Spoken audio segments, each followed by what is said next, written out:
In 1998, a Honda VTEC engine crossed 9,000 RPM in a modified hatchback and redefined what enthusiasts thought a four-cylinder could do.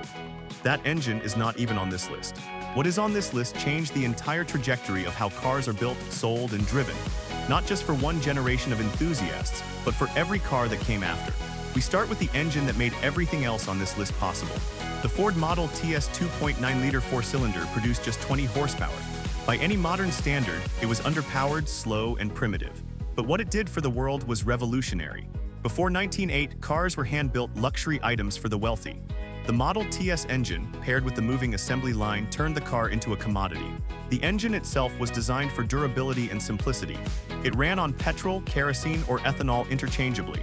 The ignition was a magneto system with no separate battery, reducing cost and complexity.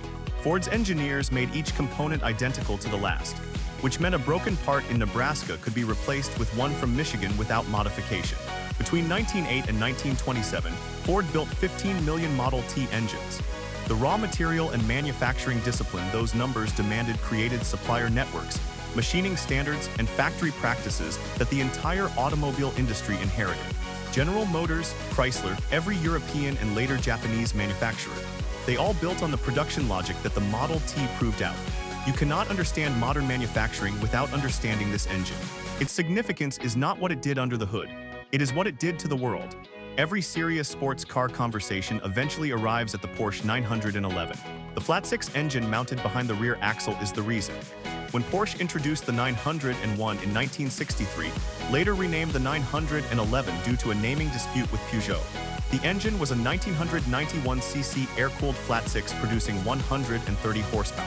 Modest numbers, extraordinary configuration. Mounting the engine over and behind the rear wheels gives the 911 an unusual weight distribution, around 60% rear biased. This creates a particular behavior at the limit. The rear of the car wants to step out, and catching it requires a driver skilled enough to work with the machine rather than against it. For decades, this made the 911 simultaneously dangerous and rewarding, a combination that defined the driver's car as a concept. But the deeper significance is continuity.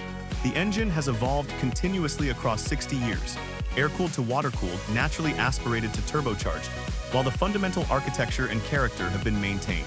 A 1973 Carrera RS and a 2024 GT3 RS are recognizably the same car. That consistency across generations built a community of owners and drivers for whom the 911 is not a product, but a cultural institution. The flat-six did not just power a great sports car. It powered a philosophy of what a sports car should be. The LS engine arrived in the 1997 Corvette C5 as a clean-sheet small-block V8. What happened next is unprecedented in automotive history. Automotive engineers, tuners, custom builders, and home mechanics discovered that the LS produced remarkable power for its size, weighed significantly less than competing V8s, had an unusually compact external footprint, and could be fed almost unlimited power through relatively modest modifications. The aftermarket responded by producing adapter kits, custom mounts, and wiring harnesses that allowed the LS to be installed in essentially any vehicle ever made. It has been swapped into Ferrari 308s and Porsche 944s, into Mazda RX-7s, Nissan 240SXs, and Toyota Supras, into pontoon boats and off-road buggies. There are less swapped tractors. The engine became a universal donor organ for the entire enthusiast community, and the reason was pure engineering merit. A stock 5.7-liter Elson produced 345 horsepower. The same block with a camshaft, headers, and a tune crossed 400. A stroker kit put it past 500. Forced induction took it to 1,000 and beyond, still on the factory block architecture. No other production engine in history has been adopted so universally across so many different applications. The LS became the default answer to the question, what engine goes in this thing? The reason the LS achieved this adoption is worth understanding in detail. The engine's external dimensions are compact. A 4.8-liter LS measures approximately 27 inches long and 27 inches wide. Substantially smaller than the Ford Windsor or Chrysler B-Series it competed against in the same displacement class. The aluminum block versions weigh around 180 kilograms complete, significantly lighter than comparable iron block engines. The engine management system runs on a single wire harness that the aftermarket has reverse-engineered completely, meaning a standalone LS with a tune can be operated without any original GM body electronics. These properties made it the perfect transplant candidate. In 1989, Honda introduced variable valve timing and lift electronic control, VTEC, in the NSX. By 1992, it had reached the Civic's B16 engine, where it did something important. For the first time, a budget car had an engine that genuinely rewarded being taken to its rev ceiling. Below around 5,500 RPM, the B-Series cams ran a conservative profile for fuel economy and low-end manners. Above that threshold, a solenoid engaged a third lobe, the high-lift aggressive cam, and the engine stepped onto a different power curve entirely. Drivers felt and heard the change as a sudden surge and a change in exhaust note. This physical drama in a $12,000 car was intoxicating. The B16 and later B18C engines became the core of the global import tuning scene. Intake manifolds, throttle bodies, headwork, and ECU tuning unlocked power that made the cars genuinely quick against vehicles costing 3 times as much. Honda demonstrated that sophisticated engineering was not reserved for expensive cars. The VTEC system influenced every major engine manufacturer's variable valve timing strategy that followed. Toyota's VVTi, BMW's VANOS, Ford's VCT are all conceptual descendants of the same fundamental insight. VTEC did not just define a generation of enthusiasts. It changed how the industry thought about engine management for ordinary vehicles. The Ferrari F40 was built to celebrate Ferrari's 40th anniversary in 1987. Enzo Ferrari approved it, and it was the last car he personally signed off on before his death in 1988. The engine is a 2.9-liter twin-turbocharged V8 producing 478 horsepower in road specification, and a claimed top speed of 201 miles per hour, making it the first road-legal production car officially confirmed to exceed 200 miles per hour. The significance goes beyond the number. The F40 had no driver aids, no ABS, no traction control, no power steering, no carpets, no door handles on the inside, you pulled a cable. It was a racing car with number plates, and its engine was calibrated to the absolute limit of what mid-80s turbocharging technology could reliably deliver. The aerodynamics were functional, not decorative. The bodywork was carbon fiber and Kevlar to save weight. Everything the F40 was pointed toward the single goal of using that engine to go faster than any street car had gone before. When it hit 200 miles per hour, it set a benchmark that every subsequent supercar referenced. The McLaren Phone, the Bugatti Veyron, the Koenigsegg Agera. Each positioned itself in relation to the threshold the F40 crossed first. That number became the supercar bar. In 2005, when Bugatti delivered the first Veyron 16.4, nobody was entirely sure it was real. The specifications were so far beyond anything that had existed in production form that automotive journalists and engineers treated them as aspirational until they could be independently verified. The engine is an 8-liter W16 with 4 turbochargers and 10 radiators. W16 means 2 V8 block angles merged into a single crankcase, creating a compact unit that could fit in the Veyron's mid-engine bay.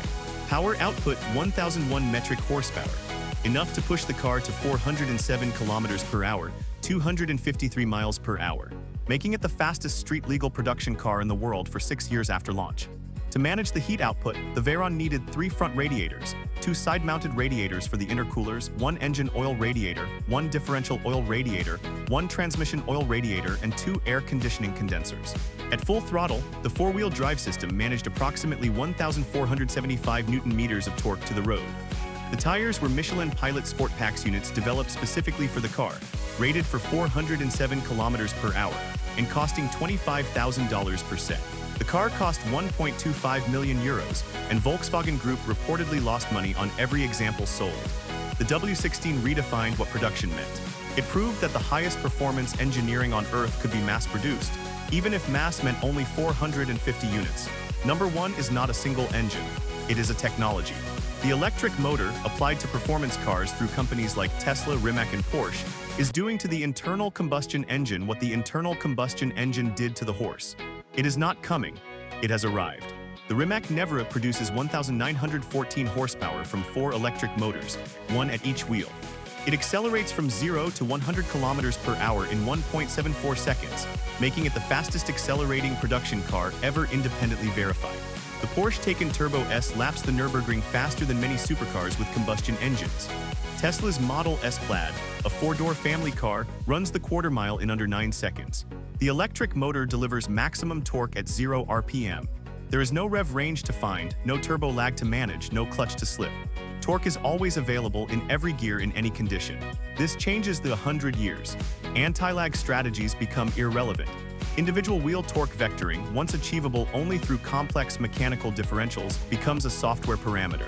The lap records being set by electric vehicles at professional circuits are not theoretical.